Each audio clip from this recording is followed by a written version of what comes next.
जय हिंद दोस्तों। देखिए यहाँ पे जो है उत्पाद सिपाही का जो नोटिफिकेशन है वो यहाँ पे आ गया है। ठीक है, तो इस नोटिफिकेशन को हम लोग थोड़ा सा बारीकी से देखते हैं, क्योंकि ये नोटिफिकेशन कई बार दोस्तों निकल चुका है झारखंड में। ठीक है, इससे पहले भी दोस्तों 2 से 3 बार ये वैकेंसी आ चुकी है, और ये लेके मुझे लगता है कि चौथा बार ये वैकेंसी निकल रही है झारखंड में। यहाँ पे परीक्षा शुल्क की बात करूँ तो जनरल के लिए 100 रुपया रखा गया और SC ST के लिए 50 रुपया पे रखा गया है। आगे देखिए यहाँ पे अगर हम लोग बात करें तो ये वैकेंसी कितनी पोस्ट पे निकली है, तो 583 पोस्ट पे निकली है। ठीक है, पहले भी 583 पोस्ट पे ही ये वैकेंसी आई थी। इसमें जनरल कैंडिडेट की बात करें तो 237 पोस्ट पे यहाँ पे वैकेंसी निकली हुई है। ठीक है, और अनुसूचित जनजाति अगर बात करूँ आदिम जनजाति के लिए, तो यहाँ पे 148 सीटें रिजर्व रखी गई है अनुसूचित जनजाति जो कि आदिम जनजाति है। ठीक है, उनके लिए। अनुसूचित जनजाति की बात करें तो 57 सीटों पर यहाँ पे वैकेंसी है।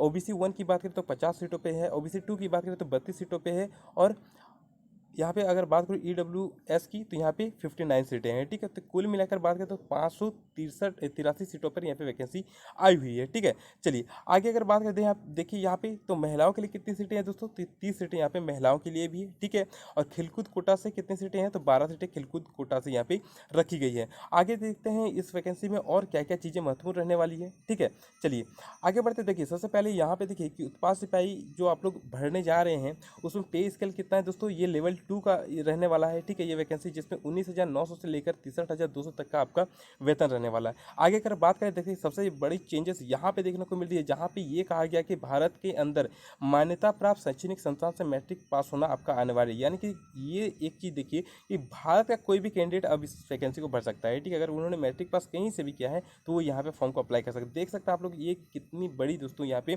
खिलवाड़ है झारखंड के छात्रों के लिए। ठीक है, चलिए यहाँ पे हम लोग थोड़ा सा और नोटिफिकेशन को आगे बढ़ाते हैं। देखिए यहाँ पे तो गलत हुआ ही, ये देखिए यहाँ पे खेलकूद कोटा के लिए भी दिया गया है कि किस प्रकार से आपको यहाँ पे जो है, अगर आपने यहाँ पे डिग्री आपके पास अगर है खेलकूद कोटा का, तो यहाँ पे आपको बेनिफिट मिलेगा। आगे देखिए इस वैकेंसी में और क्या क्या चीज़ें दी गई। देखिए यहाँ पे दिया गया है आप लोग का हाइट। तो ठीक है, अगर हम लोग बात करें जनरल कैंडिडेट की तो कितना हाइट है, 160 सेंटीमीटर है। अनुसूचित जाति और अनुसूचित जनजाति के लिए 155 सेंटीमीटर रखा गया है। OBC 1 OBC 2 के लिए 160 सेंटीमीटर, और महिलाओं के लिए ठीक है 148 सेंटीमीटर यहाँ पे हाइट रखी गई। ठीक है, यहाँ पे अगर बात करें सीना की, तो सीना में देखिए जनरल कैंडिडेट के लिए 81 सेंटीमीटर रखा गया है। ठीक है, अनुसूचित जाति अनुसूचित जनजाति के लिए 79 सेंटीमीटर, और जो OBC 1 OBC 2 के लिए भी 81 सेंटीमीटर यहाँ पे जो चेस्ट है वो रखा गया है। ठीक है, महिलाओं के लिए तो यहाँ पे चेस्ट की माप नहीं होगी। आगे देखिए सबसे पहले एक चीज़ दिखा देता हूँ। देखिए मेडिकल में क्या क्या चीज़ें आप लोग के लिए चेक होने वाली वो यहाँ पे दिया गया है। मुड़ा हुआ घुटना, घनु पैर, समतल पैर, स्फीति सिरा। ठीक है, उंगलियों का उचित ढंग से नहीं घूमना, दृष्टि दोष, ठीक है, कलर ब्लाइंडनेस, ये सारी चीज़ें दोस्तों जो दी गई है इसी का दोस्तों आपका मेडिकल टेस्ट होगा। ठीक है, आगे अगर बात करें तो यहाँ पे आयु में दोस्तों आप लोग को छूट दिया गया है। ठीक है, एज में छूट दिया गया है। इसकी जो गणना है, ठीक है, अधिकतम उम्र की जो गणना है तो संदर्भ तिथि कहाँ से दिखा गया है, तो 2018 से रखा गया। यानी कि दोस्तों अगर बात करें तो 3 से 4 साल का यहाँ पे आपको बेनिफिट एज में मिलेगा। ठीक है, यहाँ पे छूट दिया गया है। अधिकतम उम्र की बात करें तो 18 वर्ष रखा गया है। ठीक है, अगर बात करूँ अनारक्षित के लिए तो ये वैकेंसी जिसका भी 25 साल है उन्हें ये वैकेंसी भरने का मौका मिलेगा। अत्यंत पिछड़ा वर्ग यानी OBC 1 OBC 2 की बात करें तो 27 वर्ष यहाँ पे रखा गया है। ठीक है, चलिए अगर महिलाओं की यहाँ पे बात करते हैं, ठीक है, अनुसूचित देखिए यहाँ पे कहा गया है कि जो अनारक्षित आर्थिक कमजोर है यानी कि EWS की अगर हम लोग बात करें तो 28 पर यहाँ पे महिलाओं के लिए रखा गया है। ठीक है, उसके बाद जो अनुसूचित जाति और अनुसूचित जनजाति है, पुरुष महिला दोनों के लिए कितना एज है, तो 30 वर्ष रखा गया है। ठीक है, आगे चलिए बात करते हैं जो कि जिस प्रकार से भूतपूर्व सैनिक को जो छूट मिलता है 5 वर्ष की, वो तो यहाँ पे मिलेगा ही। इस वैकेंसी में और क्या क्या चीज़ें हैं, ठीक है, थोड़ा सा हम लोग आगे और चीज़ें देखने वाले हैं जो कि बहुत ही ज़्यादा महत्वपूर्ण है। देखिए यहाँ पे कहा गया है कि अगर अंचलाधिकारी स्तर से अगर निर्गत आवासीय निर्माण अगर आपका है स्थानीय निवासी प्रमाण पत्र अगर 19/7/2019 से पहले का, तो वो नहीं चलने वाला है। ठीक है, तो इसे आप लोग को फिर से बनाना पड़ेगा। इसके बाद देखिए यहाँ पे कहा गया है कि दिनांक 2/6/2016 के पूर्व किसी भी स्तर से अगर निर्गत स्थानीय निवासी प्रमाण पत्र है तो वो भी मान्य नहीं होगा। तो आप लोग को जो है नया जो है वो बनाना पड़ेगा। अगर 2016 से पहले अगर आप लोग का बनाया हुआ है, चाहे वो अनुमंडल से ही क्यों ना हो, तो वो नहीं चलने वाला है। 2016 के बाद अगर किसी का भी 2017 से, तो वो चलेगा। ठीक है, अनुमंडल से अगर है। लेकिन अगर 2019 के पूर्व यानी 2019 से पहले अगर अंचल से भी आप लोग बनाए हैं स्थानीय निवासी प्रमाण पत्र, तो वो नहीं चलेगा।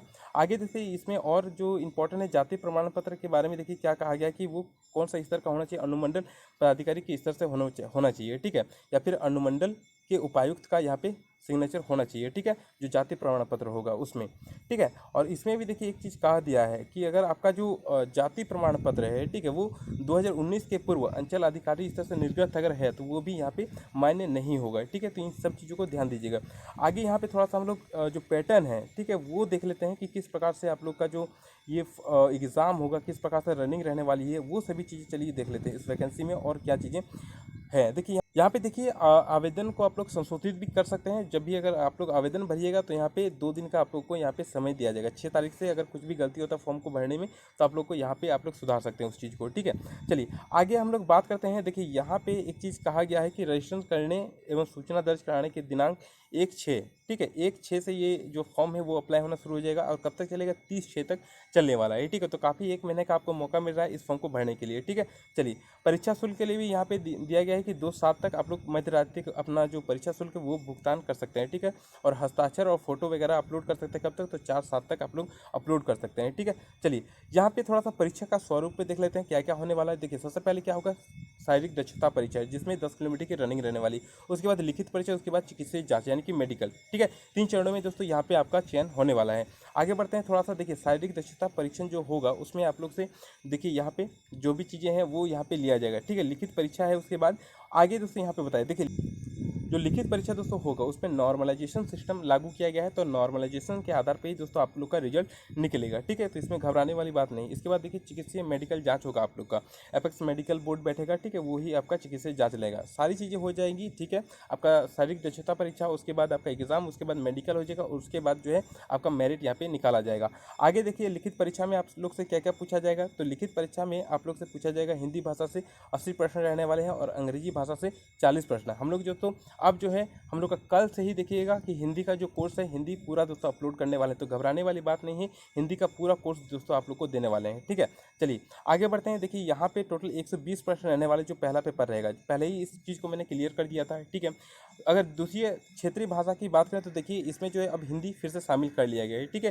हिंदी, अंग्रेजी, संस्कृत ये तीनों भाषाओं को अब शामिल कर लिया गया। पहले ये तीनों भाषाएं नहीं थी, ठीक है, अब तीनों भाषाओं को शामिल कर लिया गया है। तो इसमें भी हिंदी है और पहला पेपर में भी हिंदी है। तो इन दोनों को दोस्तों बहुत ही इंपॉर्टेंट हो जाता है, ठीक है। और इसका दोस्तों जो व्याकरण का चैप्टर है ये पूरा मैं कवर करा दूंगा आपको। आगे बढ़ते हैं। देखिए जो पत्र 3 है हम लोग का, ठीक है, पत्र 3 है उसमें क्या क्या रहेगा। तो सामान्य अध्ययन से यानी कि जो सामान्य अध्ययन है जी के वहाँ से 40 प्रश्न है, झारखंड से संबंधित 50 प्रश्न रहने वाले, सामान्य विज्ञान से 20 प्रश्न रहने वाले और सामान्य गणित से 10 प्रश्न। कुल कितने रहेंगे, तो 120 प्रश्न यहाँ पे कुल रहने वाले हैं, ठीक है। यहाँ पे कहा गया है कि पत्र 3 में 30% न्यूनतम अंक प्राप्त करना अनिवार्य होगा, ठीक है। ये जो पत्र 3 है इसमें, ठीक है। चलिए आगे और डिटेल में अगर इस चीज़ को देखिएगा तो नोटिफिकेशन आप लोग अपलोड कर लीजिएगा। नोटिफिकेशन अपलोड करिएगा तो और भी चीज़ें बारीकी से आप लोग पढ़ सकते हैं। यहाँ पे जो पत्र 2 है और पत्र 3 है यही दोस्तों मेरिट में शामिल होगा, जबकि पत्र 1 जो है वो क्वालिफाइड नेचर का होगा, ठीक है। चलिए आगे बढ़ते हैं। देखिए जो हिंदी भाषा ज्ञान होगा जिसमें क्या होगा कि अनुच्छेद पे आधारित कितने 20 प्रश्न रहने वाले और हिंदी व्याकरण पे आधारित 60 प्रश्न। तो इस हिंदी व्याकरण को बहुत ही अच्छे से डिटेल में आपको कवर कराने वाला हूँ, ठीक है। अगर अंग्रेजी भाषा का देखिए तो इसमें भी क्या होगा, पैसेज से कितना 20 प्रश्न आने वाले हैं और अंग्रेजी व्याकरण यानी कि ग्रामर से 20 प्रश्न रहने वाले हैं, ठीक है। चलिए पत्र 2 की अगर हम लोग बात करें क्षेत्रीय लैंग्वेज की, तो इसमें देखिए क्या है कि जो भी आप लोग क्षेत्रीय लैंग्वेज रहिएगा उसमें 100 प्रश्न आपका ऑब्जेक्टिव रहने वाला है, ठीक है। चलिए पत्र 3 की बात करते हैं। पत्र 3 में देखिए सामान्य अध्ययन से क्या क्या पढ़ना है डिटेल में दिया गया है, ठीक है।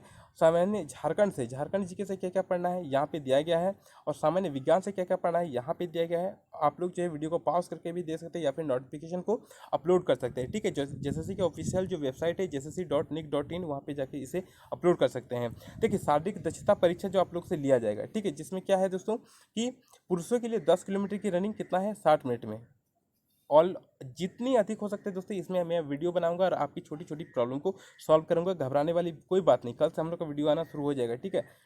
टेंशन एकदम नहीं लेना है। महिलाओं के लिए देखिए 5 किलोमीटर की रनिंग है, 40 मिनट समय दिया गया है, ठीक है। महिलाओं के लिए भी अच्छा खासा समय रहता है, तो आप लोग तैयारी शुरू कर दीजिए। इसके बाद मेडिकल जांच किस प्रकार से होगा यहाँ पे टोटल चीज़ें दी गई है, ठीक है। तो सारी चीज़ें दोस्तों यहाँ पे दी गई है। आप लोग अगर चाहते हैं तो इसे दोस्तों एक बार फिर से डाउनलोड कर लीजिएगा, ठीक है, ऑफिशियल वेबसाइट से। और यहाँ पे देखिए एक चीज़ दिया गया है, जो नॉर्मल कटअप जो होना चाहिए आप लोग को, जो आना चाहिए इतना आएगा तभी जो है आपका पेपर 2 पेपर 3 का जांच होता है, ठीक है। तो कितना जो जनरल कैंडिडेट उनके लिए मिनिमम 40% अंक एकदम अनिवार्य है। अनुसूचित जाति और अनुसूचित जनजाति की एवं महिलाओं के लिए कितना 32% रखा गया है। ओबीसी 1 के लिए कितना 34%, ओबीसी 2 के लिए कितना रखा गया तो 36.5%, आदिम जनजाति के लिए 30% और आर्थिक रूप से कमजोर ईडब्ल्यूएस के लिए कितना 40% यहाँ पर मिनिमम कटअप रखा गया है। ठीक है, ये मिनिमम कटअप है, इतना आना ही चाहिए। ठीक है, चलिए इसके बाद देखिए यहाँ पे जो है सिलेबस को दिया गया है। ठीक है, यहाँ से सिलेबस को दिया गया है कि हिंदी में आपको क्या क्या पढ़ना है। तो ठीक है, क्षितिज भाग 2, जैसे कि मैंने पहले ही बताया था कि क्षितिज भाग 2 से आपको पढ़ना है। ठीक है, क्या क्या पढ़ना है यहाँ पे दिया गया है, खंड जो यहाँ पे गद्य खंड है यहाँ से क्या क्या पढ़ना है, ये सारी चीज़ें यहाँ पे दी गई है। कृतिका भाग 2 यहाँ पे भी दोस्तों इस बुक के बारे में मैं पहले ही बता दिया हूँ, तो यहाँ से प्रश्न आपसे पूछे जाएंगे। उसके बाद व्याकरण आएंगे आपके। ठीक है, तो यहाँ पे सारी चीज़ें मैं क्लियर कराते जाऊँगा, अब टेंशन नहीं लेना है। ठीक है, कुरमाली जो लैंग्वेज रहेंगे उनके लिए, हो जो लेंगे उनके लिए। ठीक है, खोरठा के लिए यहाँ पे देखिए सिलेबस दिया गया है। तो सारी चीज़ें यहाँ पे दिया गया है, आप लोग नोटिफिकेशन को एक बार डाउनलोड कर लीजिए और यहाँ से जो यहाँ पे सिलेबस दिया गया है इसे एक बारीकी से आप लोग देख लीजिए एक बार। ठीक है, आपको और भी आसानी से हर एक चीज़ समझ में आएगा। ठीक है, चलिए तो यहाँ पे दोस्तों इस वैकेंसी को दोस्तों आप लोग 1 जून से भर सकते हैं। ठीक है, ये मई महीना चल रहा है, मई के बाद जून आने वाला, तो 1 जून से दोस्तों ये वैकेंसी भरना शुरू हो जाएगा और 30 जून तक चलेगा। तो जितनी जल्दी होगा वैकेंसी भर दीजिएगा, क्योंकि लेट करिएगा सर्वर डाउन हो जाएगा, पैसा नहीं कटेगा, वैकेंसी फालतू में चला जाएगा। इसलिए जितनी जल्दी होगा वैकेंसी को भर दीजिएगा। ठीक है, मिलते हैं नेक्स्ट वीडियो में। आज के लिए इतना ही। जय हिंद, जय भारत।